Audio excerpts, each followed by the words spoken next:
লক্ষ্য করে দরুদ সেই মহামানবের প্রতি, যিনি ছিলেন বিশ্বের সেরা ডাক্তার, যিনি ছিলেন বিশ্বের সেরা সেনাপতি, যিনি ছিলেন বিশ্বের সেরা রাষ্ট্রপতি, যিনি ছিলেন রহমতের ভান্ডার, নবীদের সরদার, যেই নবীকে এমন একটি জামানায় প্রেরণ করা হয়েছিল, যেই জামানায় ছিল যেন অত্যাচার, অবিচার, জোরজার, মূল্যুক্তার, এমন একটি জামানায় আল্লাহর পয়গম্বর সে সমস্ত পথ ভারতকে পথ দেখায়নি, সমস্ত উম্মতদেরকে অন্ধকার পথ থেকে আলোর পথ দেখায়নি, সমস্ত উম্মতদেরকে বাঁকা পথ থেকে সোজা পথ দেখায়নি, সমস্ত উম্মতদেরকে জাহান্নামের রাস্তা থেকে হটাইয়া জান্নাতের মেহমান বানিয়ে দিলেন। সুবহানাল্লাহ। সেই নবীর উপর তোমরা দরুদ পড়ি সকলে সাল্লাল্লাহু আলাইহি ওয়াসাল্লাম। সম্মানিত হাজিরিন, যে আল্লাহ রাব্বুল আলামিন আমাদেরকে এখনো পর্যন্ত হায়াতের জিন্দেগিতে দুনিয়াতে বাঁচিয়ে রেখেছে। দুনিয়া সূরা তাকাসুরের দুইটা আয়াত খুব মনে পড়ে বাঙালি জাতির জন্য।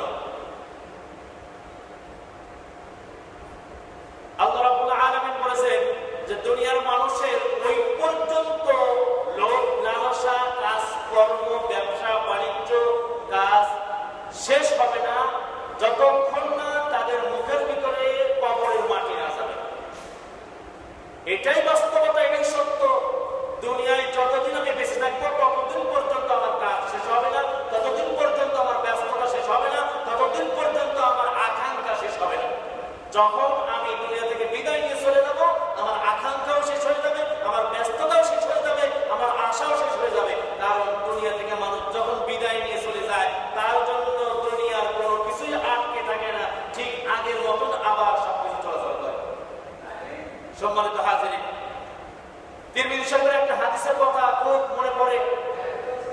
তারগিবের 128 নম্বর হাদিস, রাসূল সাল্লাল্লাহু আলাইহি সাল্লাম বলেছেন, বনি আদমে যত বনি আদম দুনিয়ার মধ্যে আসে, এই বনি আদমকে কিয়ামতের মাঠে, কিয়ামতের দিন 5টা প্রশ্ন করা হবে। এই 5টা প্রশ্নের উত্তর না দেওয়া পর্যন্ত এই বনি আদম সামনের এক ধাপ বাড়াইতে পারবে না, পিছনের এক ধাপ আসতে পারবে না, জায়গায় স্থির হয়ে দাঁড়িয়ে থাকতে হবে ততক্ষণ পর্যন্ত এই 5টা প্রশ্নের উত্তর দেবে। রহমাতাল লিল আলামিন বলে, হ্যাঁ সাহাবীরা শোনো, যদি তোমরা এই 5টা প্রশ্নের উত্তর না দিতে পারো, এই 5টা প্রশ্নের উত্তর না দিলে তোমরা সামনেও একটা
কারা সত্যবাদী আর কারা মিথ্যাবাদী, কারা সঠিক কারা ভুল, এইটা আমার আল্লাহ যাচাই বাছাই করে দেখবে।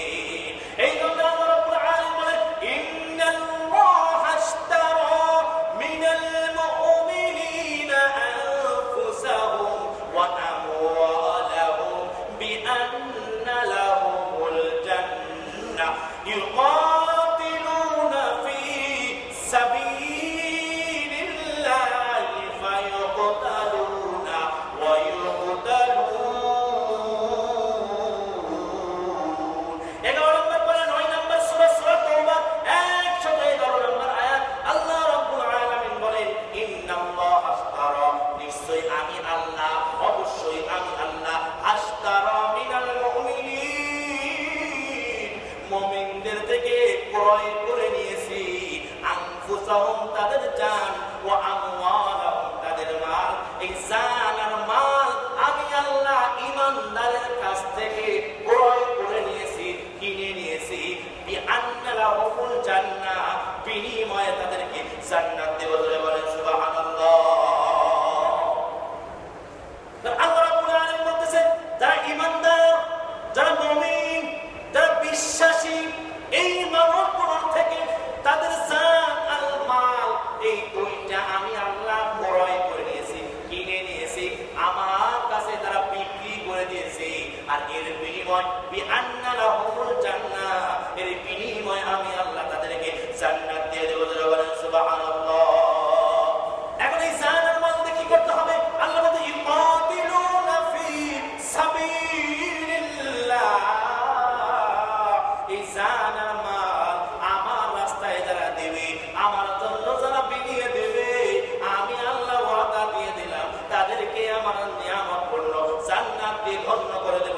বলেন সুবহানাল্লাহ। সম্মানিত হাজির, তাহলে 4 নম্বর আসেন। 3 নম্বর আল্লাহ বলতেছেন, তারা কোন পথে সম্পদ উপার্জন করে আমি আল্লাহ না শোনা পর্যন্ত সামনে এক ধাপ আগাইতে পারবা না, পিছনেও আসতে পারবা না। 4 নম্বর হলো যে তোমরা সম্পদ যে অর্জন করেছো, টাকা পয়সা ধন সম্পদ এইটা অর্জন করেছো, এইটা কোন রাস্তায় কোন জায়গায় খরচ করেছো, ব্যয় করেছো, এই হিসাব না দেওয়া পর্যন্ত সামনে আগাতে পারবে না। তাহলে আপনি একটু জীবনের দিকে তাকান।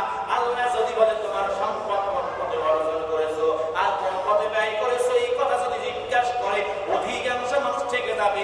কারণ বর্তমান সময়ে অধিকাংশ মানুষ সম্পদ উপার্জন করে অন্যায় পথে, হারাম পথে, সুদ খেয়ে ঘুষ খেয়ে, এইটার হিসাব দেওয়ার ক্ষমতা নাই। আবার ব্যয় করার সময় অবৈধ যে কাজগুলো থাকে, ওই কাজগুলো নাচ গান বাদ্যযন্ত্র যেই জায়গায় আছে, ওই জায়গায় ওই টাকা ব্যয় করে আপনি পুড়িয়ে ফেলেন, তাহলে ওই টাকার হিসাব আমার আল্লাহর কাছে দিতে হবে। ওই সময় আপনি ঠেকে যাবেন। 5 নম্বর আসেন। আল্লাহ রাব্বুল আলামিন কিয়ামতের মাঠে 5 নম্বর প্রশ্ন করবে। এই তোমরা শুনে নাও যে 5 নম্বর হলো তোমরা দুনিয়ার মধ্যে থেকেছো, এই দুনিয়ার মধ্যে দীর্ঘদিন যা কিছু শুনেছো, যা কিছু জেনেছো, যা কিছু বুঝেছো, ওইটা কি শোনার পর, বোঝার পর, জানার পর তদ অনুযায়ী কোনদিন আমল করে দেখেছো? দুনিয়ার মানুষকে যখন বলবে তোমরা যেটা জেনেছো, যেটা বুঝেছো, যেটা জানো, ওই অনুযায়ী আমল করার আগে বিশ্বের গোটা মুসলমান জাতি এটা থেকে যাবে। প্রতিটা যদিও কায়দা কৌশল করে কিংবা আল্লাহ মাফ করে উদ্ধার করে গেছে যাবে, কিন্তু এখন এই 5 নাম্বার প্রশ্ন কোনোভাবেই উদ্ধার হওয়ার উপায় নাই। কারণ প্রতিটা মানুষ বালেগ হওয়ার পর, বোঝার পর, প্রতিটা মানুষ জানে নামাজ পড়া ফরজ, কিন্তু না জানার পরেও মানে না। কিন্তু আল্লাহ বলে যেইটা জানো ওইটা কি তুমি মেনেছো? এই কথা যদি জানো তাহলে মাননি। এই কথার উত্তর না দেওয়া পর্যন্ত সামনে বাড়াইতে পারবা না, সামনে যাইতে পারবে না। অধিকাংশ মানুষ নয়, প্রতিটা মানুষ জানে নামাজ পড়া ফরজ, রোজা রাখা ফরজ, হজ করা ফরজ, যাকাত দেওয়া ফরজ, জানার পরেও কোনো মানুষ মানে না। তাহলে এই প্রশ্নের উত্তর দেওয়া সম্ভব না। আর এই প্রশ্নের উত্তর না দিতে পারলে সামনে এক ধাপ আগানো কোনো মানুষের পক্ষে সম্ভব না। সম্মানিত হাজির, এই জন্য আল্লাহ রাব্বুল আলামিন বলেন,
আমি তাদেরকে বলতেছি কিয়ামতের দিন আমি তাদেরকে ওয়ায়াউমাল কিয়ামাতি আ'মা, আমি কিয়ামতের দিন অন্ধ অবস্থায় তাদেরকে তুলব। পরে আল্লাহ বলেন ক্বালা রব্বি লিমা হাশারতানি আ'মা ওয়া ক্বাদ কুনতু বাসীরা। সূরা তাহা 125 নম্বর আয়াত। আল্লাহ বলেন ক্বালা, সে বলবে, অর্থাৎ আপনাকে যখন অন্ধ করে উঠানো হবে আপনি বলবেন রব্বি, হে আমাদের রব, লিমা হাশারতানি আ'মা, আমি দুনিয়ার মধ্যে দৃষ্টি সম্পন্ন ছিলাম, আপনি আমাকে কেন অন্ধ অবস্থায় উঠাইলেন, কেন আমাকে অন্ধ করে তুললেন? দুনিয়ার মধ্যে তো আমি দেখতে পাইতাম, কি সুন্দর দুইটা আমার চোখ ছিল, এই চোখ দিয়ে সব কিছু বুঝতে পারতাম, দেখতে পাইতাম, কিন্তু আজকে যখন আমাকে এই ময়দানে খাড়া করলেন, তুললেন, আমাকে চোখটা অন্ধ করে দিয়েছেন কেন জানতে চাই। আল্লাহ বলেন ক্বালা কাযালিকা আতাতকা আয়াতুনা ফানাসিতাহা ওয়া কাযালিকাল ইয়াওমা তুনসা। সূরা তাহা 126 নম্বর আয়াত। আল্লাহ বলেন ক্বালা, আমি আল্লাহ বলতেছি কাযালিকা আতাতকা আয়াতুনা, আমার আয়াত শোনার পর, আমার কথা শোনার পর, আমার বাণী শোনার পর তোমরা অন্ধের মতন বসেছিলে, অন্ধের মতন চুপ করেছিলে, অন্ধের মতন দেখেও না দেখার ভান করেছো। আজকে আমি আল্লাহ তোমাদেরকে দেখেও না দেখার ভান করে আমি আল্লাহ তোমাদেরকে ভুলে যাব। কিয়ামতের দিন আমার আল্লাহ যদি আমাকে ভুলে যায়, বাঁচার কোনো উপায় না। তাহলে কিয়ামতের দিন আল্লাহ বলতেছে দুনিয়ার মধ্যে যেমন করে তোমরা আমাকে ভুলে গিয়েছিলে, আমার কথা শোনার পরে গুরুত্ব দাও নাই, আমার কথা শোনার পরেও বুঝো নাই, আমার কথা শুনেও শোনা ভান করেছো, দেখেও না দেখার ভান করেছো, বুঝেও না বোঝার ভান করেছো। আজকে আমি ওই রকম ভাবে তোমাকে বলে যাব, তোমাকে দেখবো না, আমি না দেখার ভান করবো, আর তোমাকে অন্ধ অবস্থায় রাখবো। সম্মানিত তৌহিদ জনতা, সম্মানিত হাজিরিন, তাহলে একবার চিন্তা করেন, ওই সময় আমার আল্লাহ হবে বিচারক আর সকল মানুষ হবে আসামি। ওই সময় আমার আল্লাহ যদি ভুলে যায়, দুনিয়ার মানুষের বাঁচার কোনো উপায় নাই। এই জন্য আল্লাহর ভয় যদি মানুষের অন্তরের মধ্যে থাকে, আল্লাহর ভয় ছোট বড় সর্ব অবস্থায় সব মানুষের ভিতরে থাকে। হাদিসের মধ্যে এসেছে একটা সন্তান যখন 7 বছর বয়সে পৌঁছে যায়, ওই 7 বছর বয়সে পৌঁছে যাওয়ার পর ওই সন্তানকে নামাজের আদেশ দেওয়ার কথা বলা হয়েছে। যখন 10 বছর বয়সে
ইমানদারগণ, হে মুমিনগণ, হে বিশ্বাসীগণ, আমানু, হে ইমানদারগণ, হে বিশ্বাসীগণ, তোমরা কান লাগাও। কু আনফুসাকুম, তোমরা নিজেরা বাঁচো। ওয়া আহলিকুম নার, এবং তোমাদের পরিবার আহলে বাইতকে জাহান্নামের আগুন থেকে বাঁচাও। এখন মুরব্বিরা বলতে চাচ্ছেন, বাবা কি জন্য আয়াতের কি এমন দেখলাম যে এই জন্য তুমি কান্না করতেছো? বলে চাচা একটু শোনেন। পরে আমার আল্লাহ বলে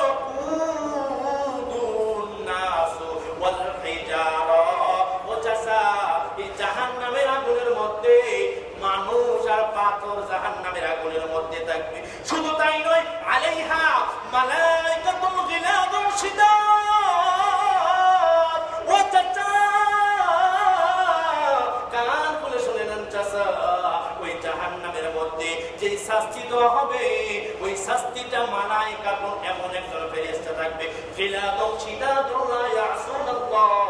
আমার আল্লাহ এমন একজন ফেরেশতাকে দায়িত্ব দিবে, যে ফেরেশতা চোখেও দেখে না, যে ফেরেশতা কানেও শোনে না, এমন ভাবে শাস্তি দেবে যতই চিৎকার করুক না কেন মানুষ, ওই ফেরেশতা শুনবেও না, দেখবেও না, আঘাতের উপর আঘাত করবে। ওই ফেরেশতার মনের মধ্যে বিন্দু মাত্র মায়া হবে না, বিন্দু মাত্র দয়া হবে না।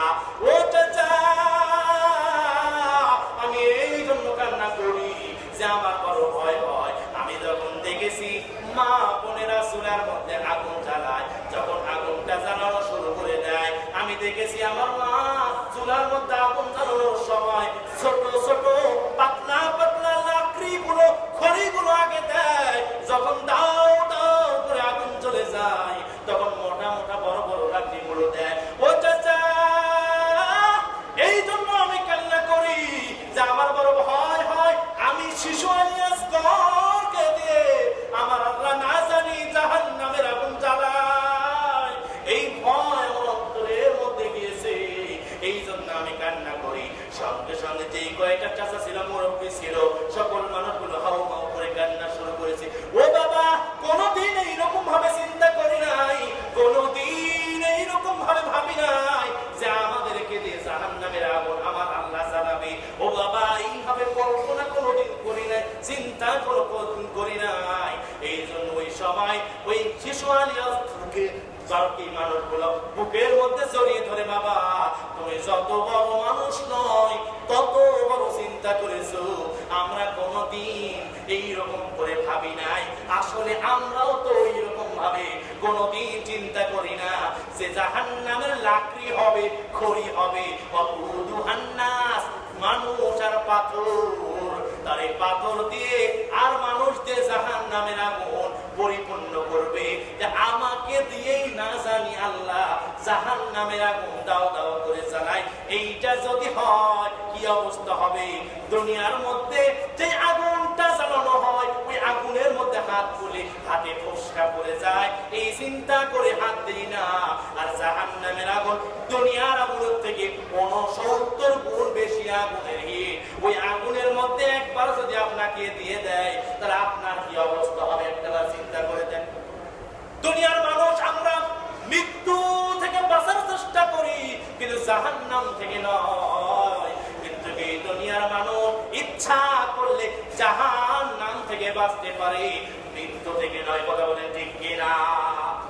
কারণ মানুষ যেই জায়গায় থাকবে না কেন, কারণ আল্লাহ বলে কুল্লু নাফসিন যায়কাতুল মাউত সুম্মা ইলাইনা তুরজাউন, প্রতিটি প্রাণীর মৃত্যু স্বাদ গ্রহণ করতেই হবে, মৃত্যু থেকে কেউ পলায়ন করতে পারবে না। সুম্মা ইলাইনা তুরজাউন, সবাইকে আমার কাছে ফিরে আসতে হবে, তাহলে মৃত্যু থেকে বাঁচা যাবে না। কিন্তু আমরা মৃত্যু থেকে বাঁচার চেষ্টা করি, জাহান্নামের চিন্তা নাই। কিন্তু আল্লাহ বলতেছে যদি তোমরা সৎ কাজ করতে পারো, ভালো কাজ করতে পারো, তাহলে আমি আল্লাহ গ্যারান্টি দিয়ে দিলাম তোমাদের কোনো টেনশনের কারণ নাই। মৃত্যু হতে দেরি, জান্নাত দিতে দেরি করবো না। করে বলেন সুবহানাল্লাহ। সম্মানিত হাজিরিন, এই জন্য জাহান্নাম জান্নাতের কথা মাথায় রেখে আমাদের চিন্তা করা দরকার যে দুনিয়ার কাজ ওই পর্যন্ত শেষ হবে না যতক্ষণ না কবরের মাটি আমার মুখে যাবে। কবরের মাটি এমনি এমনি মুখে যাবে না। দুনিয়া থেকে যখন বিদায় নিয়ে চলে যাব, ওই সময় কবরের মাটি আমার মুখে যাবে। আর ওই সময় একমাত্র দুনিয়ার মানুষের ব্যস্ততা, কামাই করার চিন্তা, ধন সম্পদ, বাড়ি গাড়ি, আত্মীয় স্বজনের মায়া ত্যাগ করতে পারবে।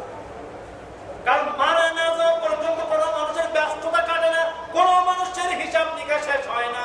যার একটু আছে তাই সে আর একটু চায়, যার সাইকেল আছে সে মোটর সাইকেল চায়, যার মোটর সাইকেল আছে সে মাইক্রো চায়, যার মাইক্রো আছে সে বাস চায়। কারণ যদি সাইকেল ওরা চিন্তা করতো, কত মানুষ আছে সাইকেলও নাই, পা দিয়ে হেঁটে বেড়ায়, সে যদি নিচের দিকে তাকাইতো, আমার আল্লাহর কৃতজ্ঞতা আদায় করে শুকরিয়া আদায় করতো। যার পা দুইটা আছে সাইকেলের দিকে না তাকিয়ে যদি চিন্তা করতো এমনও মানুষ আল্লাহর জমিনে আছে যার দুইটা পা নাই, তাহলে আমার আল্লাহর কৃতজ্ঞতা স্বরূপ আদায় করার জন্য শুকরিয়া আদায় করতো। যার পা দুইটা নাই, উপরের দিকে যদি না তাকিয়ে চিন্তা করতো, অনেক মানুষের তো চোখ দুইটা নাই, আমি তো তাও চোখ দিয়ে দেখতে পারতেছি, এই চিন্তা করলে সেও শুকরিয়া আদায় করতো। সম্মানিত জনতা, একটা কথা পরিষ্কার, আমার আল্লাহ শরীরের মধ্যে যে অঙ্গ পতঙ্গ গুলো দিয়েছে, এত সুন্দর ভাবে সেট করে দিয়েছে, এই জিনিসগুলোর নিয়ামতের শুকরিয়া যদি কোন মানুষ কিয়ামত পর্যন্ত হায়াত পায়, এই কিয়ামত পর্যন্ত যদি শুকরিয়া আদায় করে, তবু এর শিকি পরিমাণ শুকরিয়া আদায় করে শেষ করা যাবে না।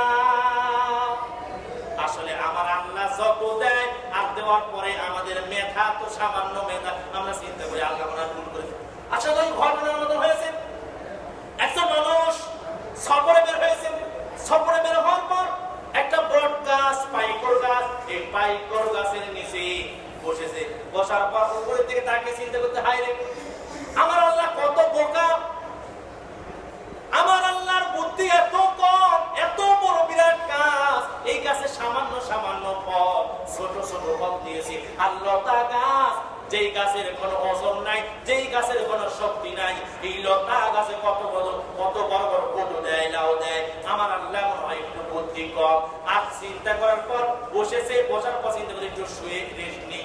এই চিন্তা করার পর বলতেছে, আল্লাহ যদি আমার হাত পায়ের নাট দিত, এই নাটগুলো বল্টুগুলো খুলে মাথার নিচে দিয়ে একটু ঘুমাইতে পারতাম। এই চিন্তা করে আমার আল্লাহ একটু ভুল করেছে। এই চিন্তা করে একটা ছোট্ট ব্যাগ ছিল, ওই ব্যাগটা মাথার নিচে দিয়ে ঘুমিয়ে গেছে। ঘুমানোর পর কিছুক্ষণ পর হঠাৎ করে পাইকর গাছের ছোট্ট একটা ফল নাকের ডগায় যখন পড়েছে, নাকের ডগায় পড়ার সঙ্গে সঙ্গে ঘুম ভেঙেছে। আর ঘুম ভেঙে যাওয়ার পর আমার আল্লাহর কাছে তওবা করে বলতেছে, আল্লাহ আমি বড় ভুল করে ফেলেছি, আমি তোমার কাছে ক্ষমা চাই, মাপ চাই। এত বড় গাছ আর ছোট ফল, তার কারণ কি? কারণ কি? দুনিয়ার মানুষ এই গাছগুলোর নিচে আরাম নিবে, ছায়া অবলম্বন করবে। আর এই সময় যদি বড় ফল হতো, আর বড় ফলটা যদি আমার নাকের ডগায় পড়তো, তাহলে আমার নাকের ছাদও থাকতো না। কথা বলে ঠিক কিনা? এই চিন্তা করে যখন পিছনে তাকায়, পিছনে তাকিয়ে দেখে ব্যাগটা নাই, সঙ্গে সঙ্গে শুকরিয়া আদায় করে আলহামদুলিল্লাহ, ও মালিক আমি অকৃতজ্ঞ হয়ে তোমার কাছে বলেছিলাম, মাথার নিচে যদি আমার হাত নাট বল্টু খুলে যদি মাথার নিচে দিয়ে রাখতাম, তাহলে এই ব্যাগটা যে চুরি হয়ে গেছে, এই ব্যাগের মতন নাট বল্টু খুলে যদি হাতটা রেখে দিতাম, তাহলে এই হাতটাও যদি চুরি হয়ে যেত, তাহলে আমি এখান থেকে বাসায় যেতে পারতাম না। এই কথা দ্বারা এইটাই বোঝায় যে আমার আল্লাহ যেইটা প্ল্যান করে, আমার আল্লাহ দুনিয়ার মানুষকে যে যেই জায়গায় আছে, যা কিছু আমার আল্লাহ দিয়েছে, সব কিছু পাওয়ার পর কৃতজ্ঞতা আদায় করা, শুকরিয়া আদায় করা দরকার। কারণ আমার আল্লাহ বলে, দুনিয়ার মানুষকে আমি পরীক্ষা করব বালা মুসিবতে। আহাসিবান নাসু আইয়াতরাকু আইয়াকুলু আমান্না ওয়া হুম লা ইফতানুন। সূরা আনকাবুত 2 নম্বর আয়াত। আহাসিবান নাস, মানুষ কি মনে করে, আইয়াকুলু তারা বলবে, আমান্না আমরা ঈমান এনেছি, ওহুম লা ইফতানুন তাদেরকে কি পরীক্ষা করা হবে না? ঈমান এনেছি বললেই তাদেরকে জান্নাতে দেওয়া হবে, ঈমান এনেছি বললেই ছেড়ে দেওয়া হবে। দুনিয়ার মানুষ এইটা মনে করিও না, তোমাদেরকে যাচাই বাছাই করে দেখা হবে, তোমাদেরকে পরীক্ষা করে দেখা হবে, তোমরা কে সত্যবাদী আর কে মিথ্যাবাদী। সম্মানিত হাজির, আমাদের মাঝে একটা কথা প্রবাহিত হয় যে ভালো মানুষের বিপদ বেশি, বালা মুসিবত বেশি। আমার আল্লাহ ভালো মানুষকে পরীক্ষা করেন বেশি। পরীক্ষা করেন বেশি। এই জন্য আল্লাহ বলতেছে আমি পরীক্ষা করে যাচাই বাছাই করে দেখবো, ঈমান এনেছি বললে ছেড়ে দেব না। আল্লাহ রাব্বুল আলামিন আমাদের সকলকে ঈমান এনেছি বললে আল্লাহ ছেড়ে দেবে না। দুনিয়ার মধ্যে আমলের জিন্দেগি করে সময়টা কাজে লাগাতে হবে। 5টা কথা বলেছি, 5টা হিসাব না দেওয়া পর্যন্ত আদম সন্তানের সামনে পারবেন। 1 নাম্বার, গোটা একটা জিন্দেগি 10 বছর, 15 বছর, 20 বছর, 30 বছর, 50 বছর, 60 বছরের একটা হায়াত দিয়েছিলাম। এই হায়াতটা কিভাবে কাটিয়েছো, কোন রাস্তায় ঘুরেছো, কিভাবে খরচ করেছো, এই হিসাব না দেওয়া পর্যন্ত সামনে আগাতে পারবে না। 2 নাম্বার, একটা যৌবনকাল দিয়েছিলাম, এই যৌবনটা কালটা কোন পথে ব্যয় করেছো, কিভাবে শেষ করেছো।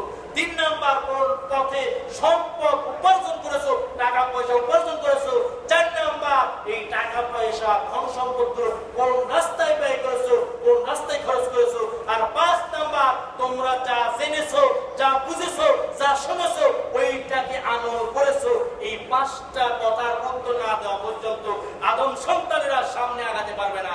এই 5টা প্রশ্নের উত্তর একটু মাথার ভিতরে বালিশের মধ্যে যখন রাত্রেবেলা মাথা লাগাবেন, একটু চিন্তা করেন যে হুজুর যে 5টা কথা বললো, যে 5টা প্রশ্নের উত্তর না দিলে সামনে আগাতে পারবো না। এই 5টা প্রশ্নের উত্তর আদৌ কি দেওয়া সম্ভব? একটু চিন্তা করে, একটু চিন্তা করলে আপনার মাথা খুলে যাবে, জ্ঞান খুলে যাবে, আকল খুলে যাবে। সকলের আকল আছে, বুদ্ধি আছে, জ্ঞান আছে, সময় নষ্ট করতেছে, জীবন থেকে হায়াত শেষ হয়ে যাচ্ছে।